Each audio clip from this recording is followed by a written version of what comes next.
So உண்மையிலேயே ரொம்ப சந்தோஷமான விஷயம். நீங்க எங்க மேல நம்பிக்கை வச்சு ஓட்டு போட்டு இன்றைக்கு வந்து உங்களுடைய கோரிக்கைகளை என்கிட்ட சொல்ல வந்திருக்கிறீங்க அப்படின்றது நீங்க எவ்வளவு பெரிய நம்பிக்கையை இந்த அரசாங்கத்தின் மேல வச்சிருக்கீங்க அப்படின்றது தான் இது காட்டுது. நிச்சயமா சொல்றேன், மாண்புமிகு தமிழ்நாடு முதலமைச்சர் தளபதி அவர்களுடைய தலைமையிலான இந்த ஆட்சி உங்களுடைய தேவைகள் அத்தனையும் பெரும்பாலான விஷயங்களை பூர்த்தி செய்யக்கூடிய ஒரு நல்ல ஆட்சியாக இருக்கும். அதற்கு நான் உத்தரவாதம் கொடுக்குறேன். நிச்சயமா அது நடக்கும். உங்ககிட்ட ஒரு சின்ன வேண்டுகோள், பொதுமக்களாகிய நீங்கள் ஒரு விஷயத்தை மட்டும் புரிஞ்சுக்கணும். ஒரு மனுவை கொடுத்தோம் அப்படின்னா உடனடியா அன்னைக்கோ இல்ல அடுத்த நாளோலாம் அதுல தீர்வு காண முடியாதுன்ற சூழ்நிலை உங்களுக்கு நல்லா தெரியும்.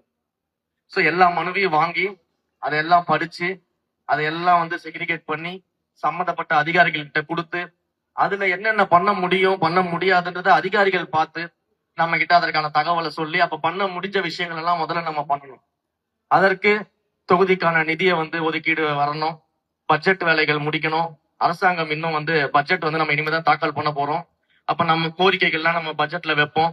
அதற்கான நிதி ஒதுக்கீடு செய்யணும். அந்த நிதியில நம்ம வேலையை ஸ்டார்ட் பண்ணி நீங்க கேட்கக்கூடிய விஷயங்கள்லாம் செஞ்சு தரணும். சோ இது மட்டும் நீங்க கொஞ்சம் புரிஞ்சுக்கிட்டு அதற்கான கால அவகாசத்தை மட்டும் எனக்கு கொடுக்கணும் அப்படின்னு உங்ககிட்ட அன்போட கேட்டுக்கிறேன். இன்றைக்கு உங்க எல்லாரையும் சந்திச்சு உங்களுடைய மனுவை நான் வாங்கிடுறேன். உங்களுடைய மனுவை நிச்சயமாக முழுமையாக நானே உட்கார்ந்து எல்லாத்தையும் படிச்சு பார்த்துட்டு சம்பந்தப்பட்ட அதிகாரிகள் கிட்ட, டிபார்ட்மெண்ட்ல இருக்கக்கூடிய அதிகாரிகள் அதை பிரிச்சு கொடுத்து அதுக்கு என்னென்ன பண்ணணும் அப்படிங்கிற முடிவுகள் எடுக்கப்பட்டு அந்த முடிவின் அடிப்படையில நிச்சயமாக உங்கள் கோரிக்கைகள்ல மேக்சிமம் எதெல்லாம் முடியுமோ அது எல்லாத்தையும் நாங்க பண்ணி கொடுத்துறோம்.